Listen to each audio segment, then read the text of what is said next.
पाकिस्तान तहरीक इंसाफ पंजाब में एक दफ़ा हुकूमत खोने के बाद दोबारा से पंजाब में हाकिम बन गई है, लेकिन इस मरतबा जो उनके वज़ीर आला के उम्मीदवार हैं या जो वज़ीर आला बने हैं वो चौधरी परवेज़ इलाही हैं, जो बुनियादी तौर पर पाकिस्तान तहरीक इंसाफ से ताल्लुक़ नहीं रखते, लेकिन उनकी जमात PTI की इत्तेहादी है पंजाब के अंदर भी और वफाक के अंदर भी। चौधरी परवेज़ इलाही जो हैं वो पंजाब में किस किस्म की तब्दीली लेके आएंगे और PTI के जो सपोर्टर्स हैं या जो PTI के अंदर के लोग हैं वो इस बारे में क्या सोचते हैं, आपकी क्या एक्सपेक्टेशंस हैं कि अब जो पंजाब के अंदर दोबारा PTI आई है तो क्या चेंज होगा? देखिए जी, PTI जब से ये नारा लगा है चेंज का, हम तो तभी से एक्सपेक्ट कर रहे हैं और खान साहब मुसलसल इस कोशिश में है कि ये चेंज आएगा and we are still hopeful. ये जो हमारा पिछला टेन्योर था 3.5-4 साल का, जिसको बहुत क्रिटिसाइज़ भी किया गया कि जो चेंज हमें चाहिए था वो मिल नहीं रहा या वो दे नहीं रहे, वो डिलीवर नहीं कर पा रहे। देखें, हम ये नहीं कहते कि खान आएगा छड़ी घुमाएगा और सब कुछ चेंज कर देगा। चौधरी परवेज़ इलाही जो हैं वो उनका ताल्लुक PTI से तो नहीं है, लेकिन उनको वज़ीर आला बना दिया गया और उनके पास सीटें भी सिर्फ 10 थी। तो क्या आपके ख्याल में ये कॉन्ट्रडिक्शन नहीं है कि खान साहब पहले उनको क्रिटिसाइज़ करते रहे हैं पास्ट में, लेकिन अब उन्हीं को दोबारा वज़ीर आला बना दिया गया? अगर कोई बंदा कौमी मफादात के लिए मुफाहमत किसी के साथ कर ले, किसी के साथ इत्तेहाद कर ले, तो इसमें बुराई क्या है? तासुर ये भी है कि परवेज़ इलाही की अपनी जमात भी है, वो ज़ाहिर है अपने ख़ुद को सियासी फ़ायदा ज़्यादा पहुंचाना चाहेंगे, वो PTI का फ़ायदा क्यों चाहेंगे? अच्छा, हम सब ने अभी, ये कोई बहुत पुरानी बात नहीं है, ये माजी करीब में ही हमने देखा है, जिस भी बंदे ने कोई चालाकी होशियारी कोई दिखाने की कोशिश की है खान साहब को।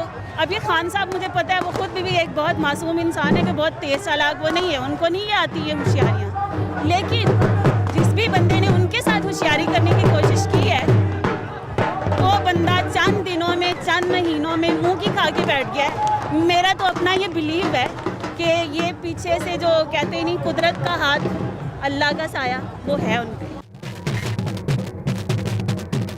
बिल्कुल, ये उन पे तनकीद ज़रूर हो रही है, लेकिन इससे पहले ये है कि उन पे, अगर आप उन पे देखें तो उन पे डायरेक्टली कोई करप्शन का केस नहीं है, उनके बेटे पे ज़रूर है लेकिन उन पे नहीं है। तो हाँ, हम उनको उसके ऊपर एक्सेप्ट करने के लिए तैयार हैं और आप एक बंदे को उसकी बिल्कुल पुरानी डूइंग से तो नहीं जज कर सकते। कोalition में अगर किसी को जाना था तो मैं एज अ PTI सपोर्टर समझती हूँ कि हमें इन्हीं के साथ जाना चाहिए था, क्योंकि ये लेसर इवल है। तो वो जो सिस्टम में चल रहे थे उनको शायद अच्छी लीडरशिप नहीं मिली थी, तो मेरा ख्याल है कि वो इमरान खान के अंडर बहुत अच्छा काम कर सकते। I am so happy with this decision of Khan साहब। मुझे लगता है खान साहब अब पॉलिटिशियन बन गए हैं, जो इनके ऊपर हम एज PTI सपोर्टर्स हमेशा ये तनकीद करते होते थे कि खान साहब को पॉलिटिक्स नहीं आती, और उनको नहीं आती थी। He was a very simple and straight forward person, जो कि इस फील्ड में ऐसे नहीं चलता है।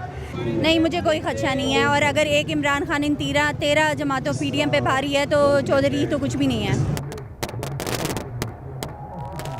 जो हम इमरान खान की पॉलिसीज़ थी ना, असल में तो हम उनकी कंटिन्यूटी चाहते हैं। लंगर खाने थे, गरीबों के लिए राशन का प्रोग्राम था, डॉक्टर सानिया निश्तर जो हैं जितने प्रोग्राम वो एहसास के अंडर रन कर रही थी, तो हम चाहते हैं कि उनकी कंटिन्यूटी हो। एक्सपेक्टेशंस तो बहुत ज़्यादा हैं, और क्योंकि PTI ने पहले जो थोड़ी बहुत मिस्टेक्स की हैं, अब यकीन है इमरान खान दोबारा नहीं करेंगे। पहले भी हुकूमत जो PTI की थी इत्तेहादियों के साथ ही थी, और अब भी हुकूमत जो है उनकी अगर बनेगी तो काफली के साथ के बगैर तो वो नहीं चल सकते। तो अगर काफली उनका साथ तो उसमें कोई हर्ज नहीं, अगर वो इत्तेहादी हैं उनके। तो देखिए, अभी जो PTI के सपोर्टर्स हैं, जो हम आवाम हैं, सबको पता है, ओपन सीक्रेट है कि एस्टैब्लिशमेंट से लड़के आज हमने अपना हक लिया। अगर हम एस्टैब्लिशमेंट के सामने खड़े हो सकते हैं PTI के सपोर्टर्स, तो काफली क्या चीज़ है।